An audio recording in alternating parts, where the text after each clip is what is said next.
మన భారతదేశంలో కూడా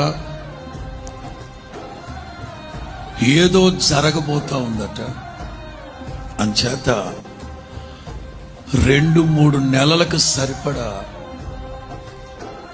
ఆహార ధాన్యాలు,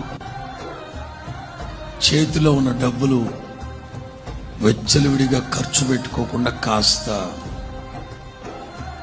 పొదుపు అనే అదుపులో ఉండమని చెప్తుంది సెంట్రల్ గవర్నమెంట్.